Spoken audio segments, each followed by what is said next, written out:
Assalamualaikum warahmatullahi wabarakatuh. Alhamdulillah. Alhamdulillahirobbil alamin.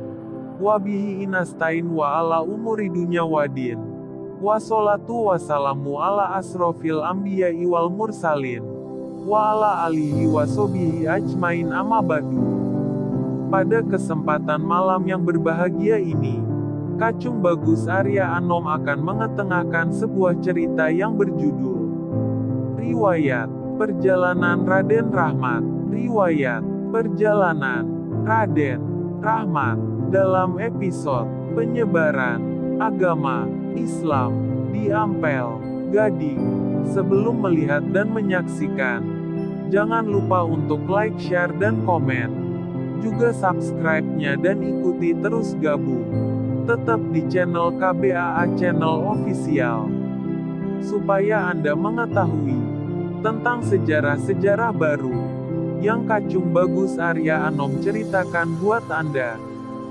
Jangan lupa simak dan hayati apa yang malam ini Kacung Bagus Arya Anom akan membawa sebuah cerita yang berjudul Riwayat Perjalanan Raden Rahmat dalam episode Penyebaran Agama Islam di Ampel, Gading. Selamat menyimak cerita berikut ini.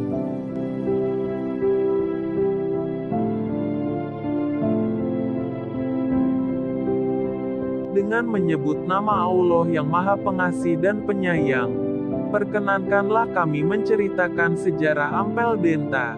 Rasulullah Shallallahu Alaihi Wasallam berputra Fatimah. Fatimah berputra Husain. Kemudian Husain berputra yang bernama Zainal Abidin. Zainal Abidin berputra Zainal Kabir. Zainal Kabir berputra Jumadil Kabir.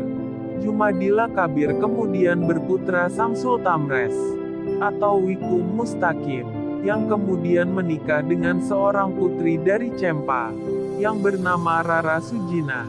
Kemudian pasangan Samsul Tamres dan Rara Sujinah melahirkan dua anak laki-laki yang bernama Raden Rahmat dan Raden Aliman.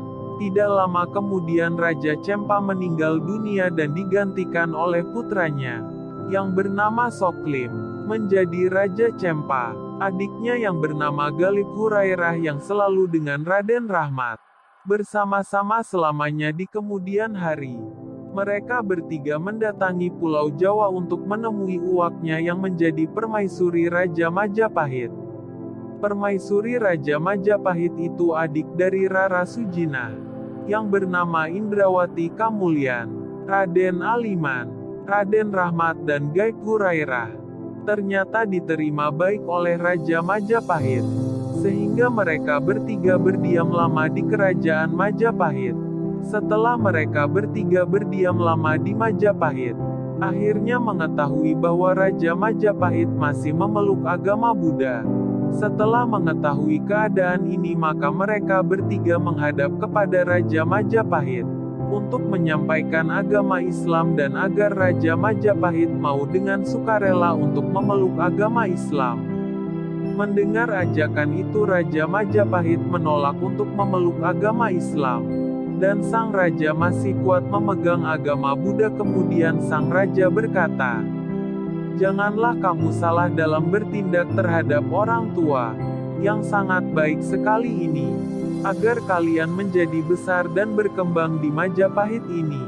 Nanti suatu ketika kalian akan saya nikahkan dengan seorang putri yang sangat cantik dan elok dari Bupati Tuban, yang bernama Rara Suteja Nirmala. Rara Suteja Nirmala ini sangat pantas jika dinikahkan dengan Raden Rahmat.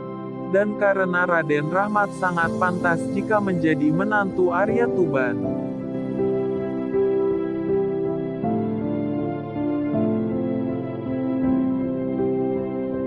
Adapun Raden Aliman sebaiknya dinikahkan dengan putri Arya Madura.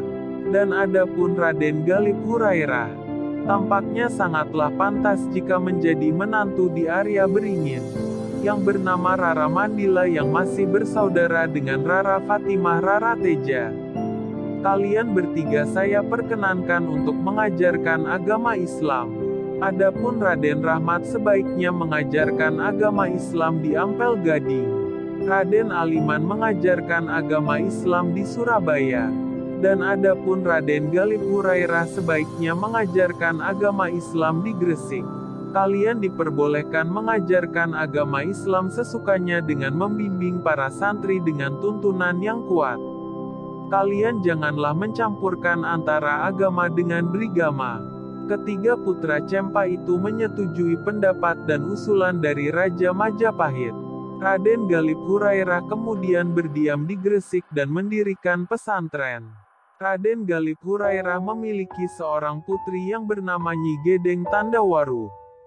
Dan seorang putra yang bernama Ki Masyaikh Gos Gias. Yang sangat gemar bertapa sehingga sangat disayangi dan dikasihi olehnya. Karena Ki Masyaikh Gos Gias merupakan keturunan dari Samsul Tamres, seorang wali yang sangat kuat bertapa. Hingga 9 tahun tidak menyentuh wadah garam. Menghindari rasa asin. Raden Aliman bermukim di Surabaya membangun pondok pesantren. Kemudian memiliki 2 orang putra. Putra yang pertama bernama Haji Usman. Itu yang bergelar Pangeran Karangkemuning. Yang tinggal di wilayah Jepara. Putra yang muda bernama Khalifah Hussein. Yang sangat gemar bertapa. Raden Rahmat kemudian bermukim di Ampel Gading hingga masyhur namanya disebut dengan julukan Sunan Ampel. Kemudian Sunan Ampel memiliki 9 putra dan putri. Yang perempuan bernama Nyai Gede Pancuran. Yang berada di wilayah Tuban. Yang kedua bernama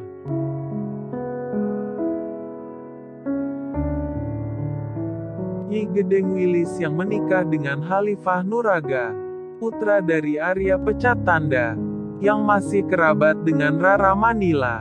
Putra Sunan Ampel yang ketiga ialah bernama Nyi Gedeng Malaka. Putra keempat laki-laki bernama Makdum Ibrahim yang kemudian bergelar Sunan Bonang, yang menikah dengan seorang putri bangsawan dari Tuban. Putra kelima Sunan Ampel ialah laki-laki bernama Masyah Mumat, yang kelak bergelar Pangeran Derajat. Putra Sunan Ampel yang keenam dari istri yang lain ialah Raden Mamuta. Ketujuh ialah seorang laki-laki yang bernama Raden Syahban. Putra Sunan Ampel yang kedelapan ialah seorang wanita yang bernama Nyai Mindra. Putra yang kesembilan bernama Nyai Saili yang memiliki putri yang bernama Nyai Aliyin, yang tinggal di dalam masjid yang bertembok keliling. Ada punya Gedeng Pancuran menikah dengan Haji Usman yang tinggal di Karangkemuning yang ada di wilayah Jepara. Perkawinan Nyi Gedeng Pancuran dengan Haji Usman mempunyai 2 orang putri. Putri yang pertama bernama Nyi Pembayun.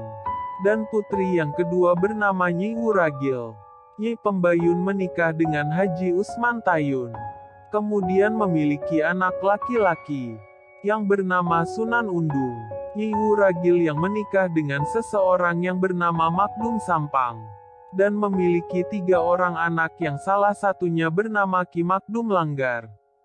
Kemudian putra yang lain bernama Kiai Toib dan Nyai Kusuma, yang berputra Syekh Abiduddin, yang nanti menjadi kadi di Kesultanan Demak. Adapun Nyi Gedeng Malaka, yang menikah dengan Khalifah Hussein, itu memiliki 4 orang anak. Anak yang laki-laki bernama Raden Bandar, yang menikah dengan Nyai Tulis, yang masih kerabat dengan Masyaikh Hami putra Ki Gedeng Wilis. Memiliki anak perempuan yang bernama Nyai Sariyah, yang menikah dengan Sunan Undung. Sunan Undung dan Nyai Sariyah memiliki putra bernama Sunan Kudus, yang sangat agung dan mulia. Ada salah satu anak dari Nyi Gedeng Malaka, yang perempuan yang bernama Nyi Layang itu, yang menjadi istri Sultan Demak pertama yang bergelar Abdul Fatah. Pernikahan Nyi Layang dan Raden Fatah mempunyai 2 orang putra yaitu Pangeran Sabranglor, yang menjadi Sultan Demak kedua. Anak yang lain dari Raden Fatah dengan Nyi Layang ialah Pangeran Trenggono, yang menjadi Sultan Demak ketiga.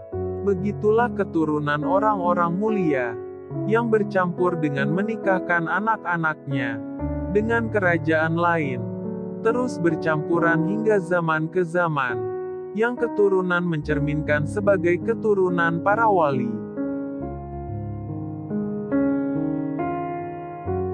Itulah kisah yang berjudul Riwayat Perjalanan Raden Rahmat. Riwayat Perjalanan Raden Rahmat dalam episode Penyebaran Agama Islam di Ampel Gading. Bila ada salah kata maupun lisan ucapannya Kacung Bagus Arya Anom, mohon maaf 1000 maaf, mohon ampura 1000 ampura. Karena Kacung Bagus Arya Anom cuma manusia biasa, tempatnya salah dan dosa. Bahkan cuma bisa berencana. Adapun kebenarannya kita pasrahkan semuanya kepada Gusti Allah Subhanahu wa Ta'ala. Salam rahayu, salam hangat, bahagia tanpa batas. Satu rasa, satu jiwa, satu kehendak, satu tujuan. Lepaskan ragamu, kendalikan sukmamu. Semoga yang menyimak cerita dari Kacung Bagus Arya Anom, semoga mendapatkan rizki yang deras tanpa batas. Terima kasih atas perhatiannya. Wassalamualaikum warahmatullahi taala wabarakatuh.